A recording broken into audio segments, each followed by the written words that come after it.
Everyone, आज मी तुमच्यासोबत माझा पहिला व्लॉग शेअर करणार आहे. मिनी व्लॉग तर तसे मी बऱ्याच दिवसापासून शेअर करते, पण म्हटलं आज फुल व्लॉग पण शेअर करूयात. तर आज मी तुमच्यासोबत माझा इव्हनिंग टू नाईट रुटीनचा जो व्लॉग आहे तो शेअर करणार आहे. इथे मी कपडे वगैरे काढते आहे संध्याकाळी. आज सुकवले होते आणि कपडे खूप जास्त दिसत आहेत, कारण की आम्ही मशीनला कपडे लावतो, तर हफ्त्यातनं 2 वेळा वगैरेच मला कपडे लावावे लागतात त्यामुळे. आणि मी बऱ्याचशा गोष्टी ऑनलाईनच घेत असते, त्यामुळे तुम्हाला जर कसलीही लिंक हवी असेल तरी तुम्ही माझ्याकडे नक्की मागू शकता.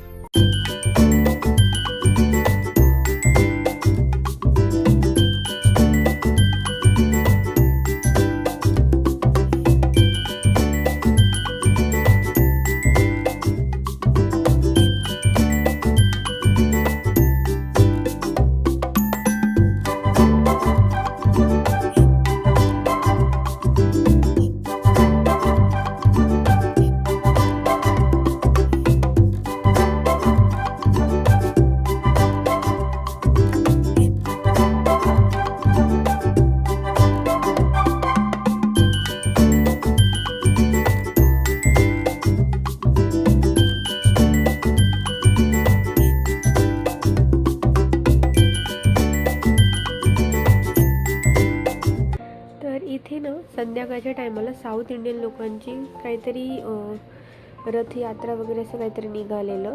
तर ते लोक दिवे वगैरे घेऊन आणि ते असं वाजवत वगैरे घेऊन चाललेले. तर आम्ही ते सगळी मजा बघत होतो आणि आमच्या बाल्कनीतून खूप छान व्ह्यू असतो. तर बाहेर रोडवर काही चालले असेल तर ते बघायला मिळतं आम्हाला. आणि मी आणि माझी मुलगी आम्ही दोघींनी ते बघितलं थोडा वेळ. त्यानंतर मग मी इथे आली होती किचनमध्ये. आज मला विचार करते मी असं काहीतरी चपाती भाजी डाळ भात खाऊन कंटाळा आलेला, तर काहीतरी वेगळं खायचं आहे. म्हणून मम्मी म्हटलं साबुदाणे वडे बनवते माझ्यासाठी. आणि मी काहीही करत असली ना की माझ्या मुलीला यायचं असतं बघायला करायला. दे मम्मा मी करते, दे मला करू दे, मला हात लावू दे. ती लहान मुलं अशी मध्ये मध्ये येतातच आणि आम्ही दोघी मजा करत करत सर्व करत असतो. तर तिलाही हे करायचं. तर हे ॲक्च्युली मी डीमार्टमधून घेतलेलं. या चॉपरमध्ये सगळंच खूप छान चॉप होतं, पण मी आज फक्त मिरच्या टाकलेल्या आणि त्या नीट होतच नव्हत्या.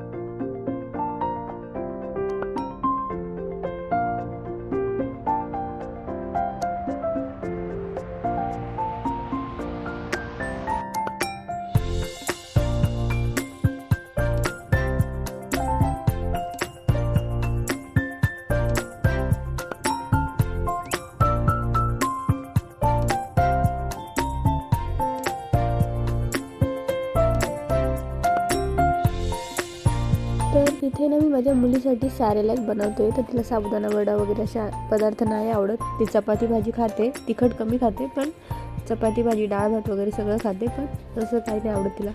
तर सॅरेलॅक हे होममेड सॅरेलॅक आहे आणि याची ते कसं बनवायचं सॅरेलॅक पावडर याची रेसिपी मी 2-3 वर्षापूर्वी एक शॉर्ट म्हणून शेअर केलेला व्हिडिओ. तर तो माझा खूप जास्त व्हायरल गेलेला व्हिडिओ त्यावेळेस. तर याची रेसिपी जर तुम्हाला परत हवी असेल ना तर मला नक्की कमेंट करून सांगा. मुलं असे ड्रायफ्रूट्स वगैरे खात नाही ना, तर यामध्ये मी सर्व टाकलेलं असतं.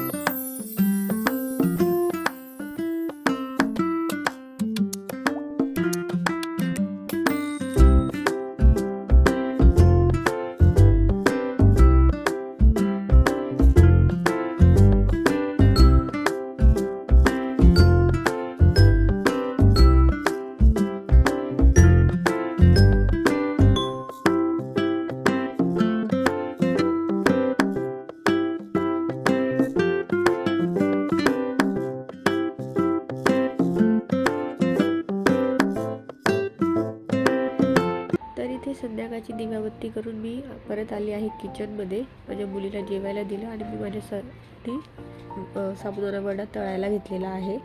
तर साबुदाणा वडा तळताना गॅस कधी पण मीडियम किंवा फास्टच ठेवायचा, स्लो नाही ठेवायचा.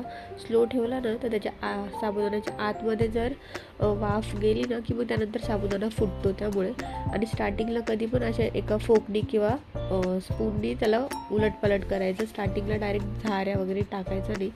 नाही तर मग साबुदाणा वडा फुटण्याचे चान्सेस असतात त्यामुळे. आणि इथे माझा साबुदाणा वडा रेडी झालेला आहे. आता मी मस्त खाणार आहे. याची मी मिनी ब्लॉगमध्ये शॉर्ट्समध्ये एक रेसिपी शेअर केलेली आहे, तुम्हाला हवं असल्यास तुम्ही बघू शकता. त्यानंतर जेवण वगैरे झाल्यानंतर मी इथे आली किचन क्लीन करून घेण्यासाठी. तर आम्ही ना 8:30-9पर्यंत ऑलमोस्ट आमचं जेवण वगैरे सगळं होऊन जातं, किचन क्लीन वगैरे सुद्धा. आणि 9पर्यंत आम्ही बेडरूममध्ये आलेलो असतो झोपण्यासाठी. त्यानंतर थोडासा टाईमपास होतो, झोपतं 10 वाजतात, पण तरी 9च्या आत आमचं जेवण वगैरे सगळं झालेलं असतं. आणि हे जी तुम्हाला भांडे ठेवायची जी स्टँड दिसतं आहे ना, हे पण मी ऑनलाईनच मागवलं आहे. आणि याला ना खाली ट्रे पण आहे, तर जेणेकरून पाणी खालती सांडत नाही. आणि मी याला वॉशिंग मशीनवर ठेवत असते, कारण की त्या साईडला मला जागा आहे म्हणून. तर कधी पण इथं ठेवलं तर मग पाणी वगैरे सांडत नाही, वॉशिंग मशीन खराब नाही होत. सो याची पण जर तुम्हाला लिंक हवी असेल तर मला कमेंटमध्ये नक्की सांगा, मी नक्की देईलच. तर इथे माझे भांडे वगैरे सर्व झालेले आहेत. नेहमी रात्री झोपायच्या आधी किचन स्वच्छ क्लीन करूनच झोपलं पाहिजे, त्यामुळे छोटेसे किडे कॉकरोच वगैरे होत नाही. आणि एखाद दुसरा तसं तर दिसतोच आपल्या घरामध्ये, असं होतच नाही की नाहीच आहेत, पण आपण जितकं क्लीन ठेवू शकतो तेवढं ठेवायला हवं. तर असा ट्रे असतो या स्टँडखाली. तर मी इथे किचन स्वच्छ करून घेतलेलं आहे आणि पूर्ण वाईप करून घेणार आहे. हा माझा छोटासा फुल ब्लॉग तुम्हाला कसा वाटला हे मला कमेंट करून नक्की सांगा. आणि जर तुम्हाला असे ब्लॉग्स बघायला आवडत असतील तर मी हफ्त्यातनं 2-3 तरी शेअर करण्याचा प्रयत्न करेन. तर चला, इथे माझं सर्व काम झालेले आहे आणि किचन पण एकदम क्लीन आहे. आपण भेटूया नेक्स्ट व्हिडिओमध्ये.